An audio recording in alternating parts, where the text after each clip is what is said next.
Pada episode kali ini, kita akan membahas alur cerita dari film Pendekar Laut Timur untuk bagian yang kelima. Dan tidak usah berlama-lama lagi, mari kita mulai ceritanya.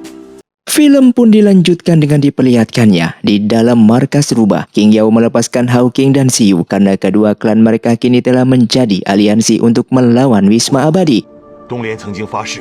Dalam perjalanan pulang, Hawking merapal sebuah teknik pelacak pencari roh. Lalu bersama Siyu, ia pun berhasil menemukan seekor rubah betina. Ternyata rubah ini adalah Yunhe yang telah kehilangan jasadnya dan berubah menjadi hewan rubah.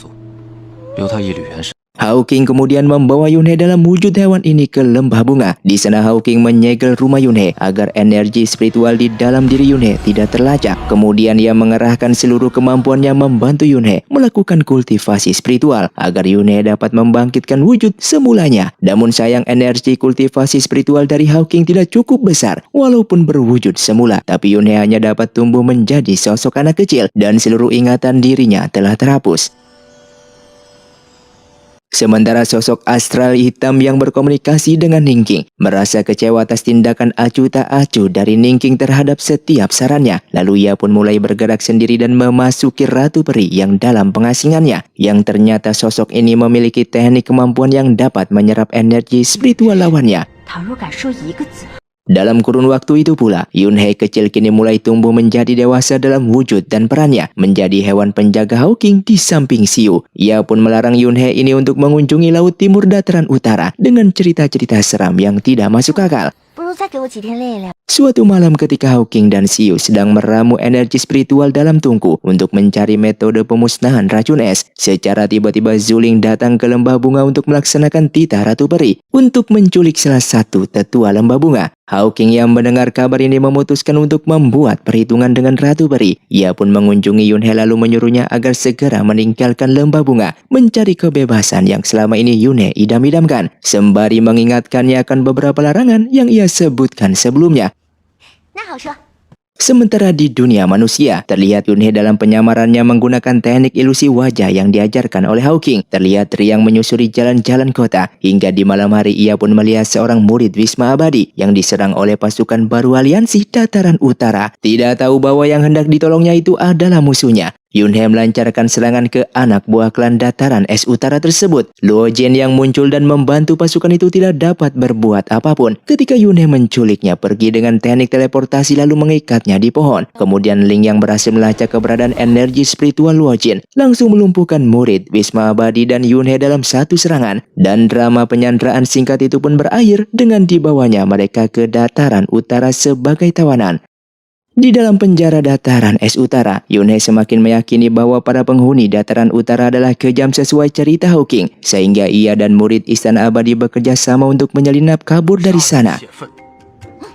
Rencana mereka pun berhasil, namun dalam pelarian itu mereka berpisah setelah dihadang oleh badai salju yang sangat tebal. Namun secara aneh mutiara di kalung Yunhe menunjukkan arah kepadanya. Tidak memiliki pilihan, Yunhe pun mengikuti arah yang diberikan mutiara tersebut, hingga ia menemukan seseorang lelaki tergeletak di hamparan es.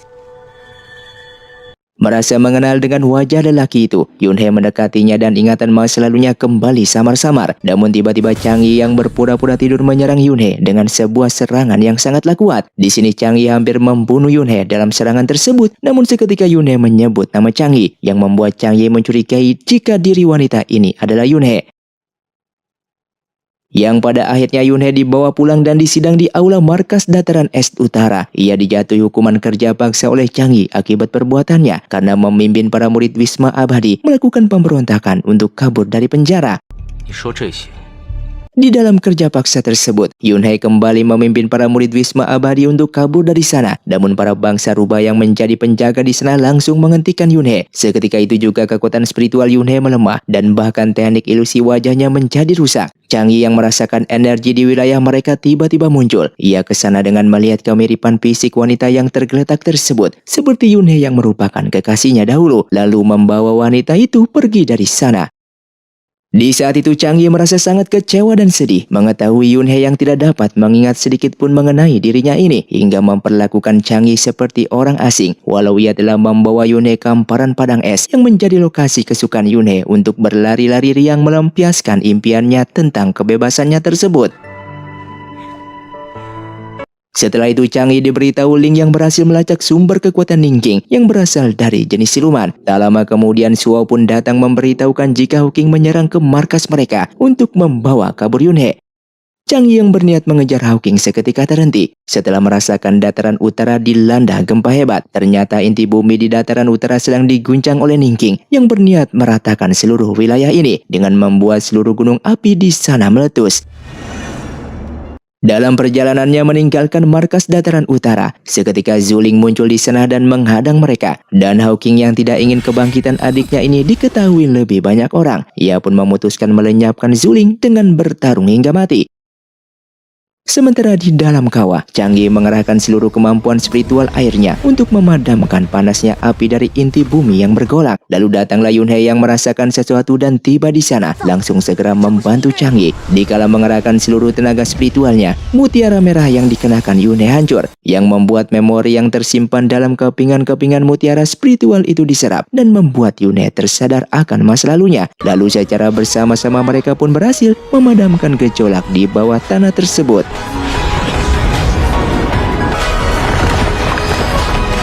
Di kaki bukit, terlihat Zuling yang terdesak mencoba untuk kabur dari sana. Namun pada akhirnya, ia tewas di tangan Hawking. Yunhe yang menderita luka dalam yang cukup parah akibat tindakannya di kawah gunung dataran utara ini, lalu jatuh tak sadarkan diri. Sementara di aula, Chang Yi memberitahu Hawking agar tidak perlu meneruskan riset mereka dalam mencari penawar racun es Ningking, karena inti kekuatan racun itu adalah kekuatan gelap yang tidak bisa dihilangkan oleh ramuan obat. Pengaruh racun ini hanya akan hilang bila kekuatan gelap Zuyan disegel dari alam semuanya. Sepulangnya dari markas dataran utara, King Ji pun muncul dan mengajak Hawking untuk melakukan penyerangan pada Ningking.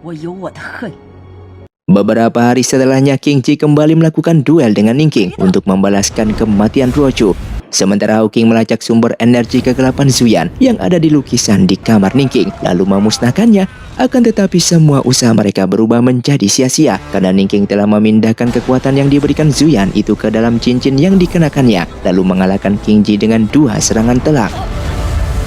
Setelah itu Ningking yang sangat marah karena kediamannya telah diacak-acak oleh Hawking. Ia pun dengan kejam menghisap seluruh kekuatan spiritualnya dan membunuh Jisoo yang selama ribuan tahun telah mengikutinya dengan setia. Dalam keterpurukannya setelah dikalahkan oleh Ningking, King Ji pun dihampiri oleh Zuyan dan dijanjikan kekuatan besar. King Ji lalu melepaskan inti spiritualnya untuk dicemari oleh kekuatan gelap Raja Siluman. Tapi semua ini adalah rencana King Ji. Dengan segera ia pun meledakkan inti spiritualnya untuk melenyapkan sebagian besar kekuatan gelap di alam manusia. Lalu Phoenix ini pun tewas dan meninggalkan alam manusia untuk berubah menjadi telur di alam abadi. Dengan sedikit sisa kekuatan astral miliknya yang sangat besar, Ningxi berhasil memulihkan kekuatan spiritual Yunhe. Kemudian ia pun pergi ke Wisma Abadi dengan menantang Ningking untuk bertarung.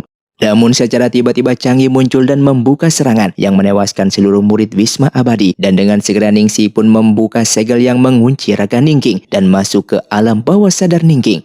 Di alam bawah sadarnya, Ningxi mencoba menyadarkan Ningking dari kesesatannya yang selama ini telah memakan banyak korban tak bersalah. Bahagia melihat gurunya kembali sekaligus pujian hatinya yang hadir di saat itu juga. Ningking memamerkan kekuatan baru yang dapat dari Zuyan, sembari mengatakan ia terpaksa bersekutu dengan kegelapan demi membalaskan dendam untuk membela Ningxi. Akan tetapi perlahan Ningxi mencoba menyadarkan Ningking. Ia mengatakan jika setiap makhluk bukan kesalahan dari jenis makhluk tersebut, namun dari sisi kesalahan perbuatannya. Tersadar dari kesalahannya yang telah menjadi contoh buruk untuk dirinya sendiri, Ningking hanya dapat menangis menyesal akan perbuatannya selama ini. Kemudian di luar sana terjadilah ledakan segel yang mengempaskan mereka bertiga. Kemudian terlihat Ratu Peri muncul di sana, dan seketika itu ia pun melepaskan cincin sumber kekuatan kegelapannya, yang seketika itu juga fisik Ningking ini menjadi menua dan menjadi lemah, disertai luapan besar energi kegelapan yang keluar menuju ke langit. Kemudian Ratu Peri secara keji menghisap seluruh sisa kekuatan spiritual Ningking hingga dia tewas. Di markas dataran utara, saat ini Chang Yi sendiri yang dalam kondisi kritis walau terlihat baik-baik saja karena ia menyerap seluruh efek negatif energi kegelapan, yaitu racun es ketika menarik dan menyegel kekuatan tersebut. Setelah itu Ratu Peri mendatangi lembah bunga, lalu menyerang Hawking dan menundukkannya serta mempengaruhi Hawking dengan kekuatan kegelapan. Ia pun mengumpulkan seluruh murid lembah bunga sebagai prajurit barunya untuk menguasai seluruh alam. Sementara di utara, menghadapi kenyataan bahwa kini sisa hidup Changi lah yang tersisa singkat dan tidak ada lagi yang dapat mereka lakukan serta tidak mungkin adanya keajaiban karena para makhluk abadi di sisi mereka telah meninggalkan alam manusia. Kemudian Yunhe pun mengajukan diri untuk menikah dengan Changi. Singkatnya, setelah perayaan acara pernikahan meriah itu, di malam itu juga di saat para pengantin merasa bahagia, namun tidak untuk Yunhe yang sambil meneteskan air mata dan tidur membelakangi Changi, karena ia tidak sanggup melihat tubuh suaminya yang perlahan mengeras termakan oleh efek racun es tersebut. Pagi harinya Kaisar Langit yang telah bebas menghampiri mereka di dataran utara mengatakan bahwa kekuatan kekaisaran langit belum sepenuhnya terisi, yang artinya Kaisar Langit akan kalah dalam pertarungan melawan Zuyan yang merupakan Raja Siluman. Mendengar hal itu, Li Su yang merupakan pangeran keturunan dari Raja Kucing Gunung memutuskan menyalakan api abadi langit itu dengan mengorbankan nyawanya sendiri.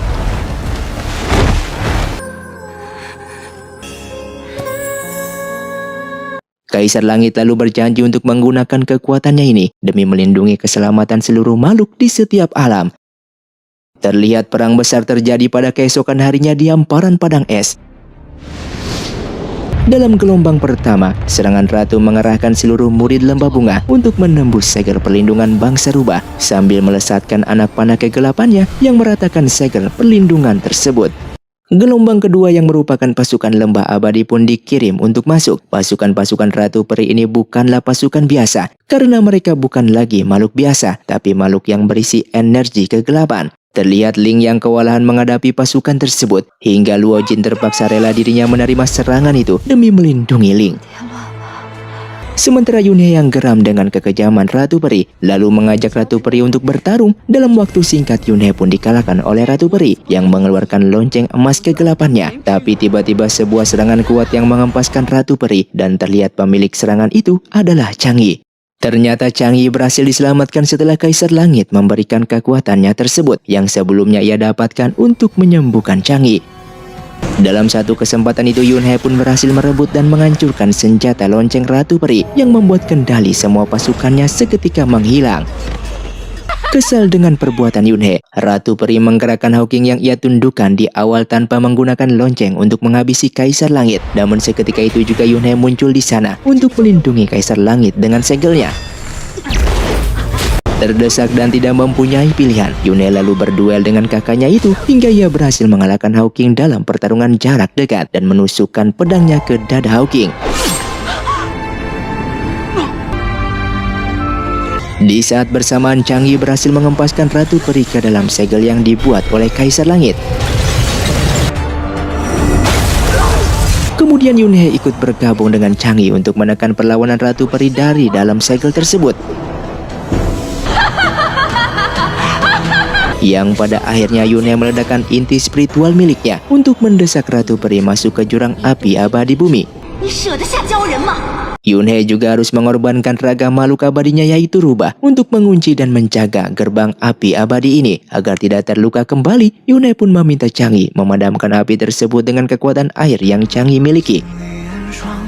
Dengan sedihnya dan berat hati, Changi menyirami jurang api abadi itu dengan kekuatan air yang sangatlah besar dan seketika berubah menjadi es tebal. Sementara di depan segel es pintu itu, Kaisar Langit menasehati Changi agar setia menunggu kedatangan Yunhe kembali ke alam manusia. Singkatnya ratusan tahun kemudian, terlihat Hawking yang berada di lembah bunga dan kehilangan kedua kakinya. Namun ia tetap memimpin klan tersebut layaknya seperti mendiang ayahnya itu. Sementara di sisi lain, San Yu yang sangat senang sekali bisa melihat kembali Li Su yang telah bereinkarnasi. Dengan bersamaan, King Yao yang merupakan siluman rubah juga memimpin klannya untuk menggantikan posisi mendiang ayahnya tersebut. Sedangkan Ling yang sebelumnya jatuh hati kepada Luo Jin, mereka pun menikah bahagia bersama untuk saling menjaga. Dan yang terakhir di wilayah Laut Timur, dengan ratusan tahun yang Changi tunggu, pada akhirnya Yunhei pun bereinkarnasi menjadi duyung dengan bersama-sama menjalin hubungan sekaligus menjadi satu klan dengan hidup berbahagia untuk selamanya. Dan film pun tamat. Terima kasih untuk kalian yang sudah mengikuti dan menonton film ini dari awal hingga akhir. Kalian sangatlah luar biasa. Buat kalian yang mau request film selanjutnya silahkan komentar di bawah ini. Sampai jumpa di video selanjutnya.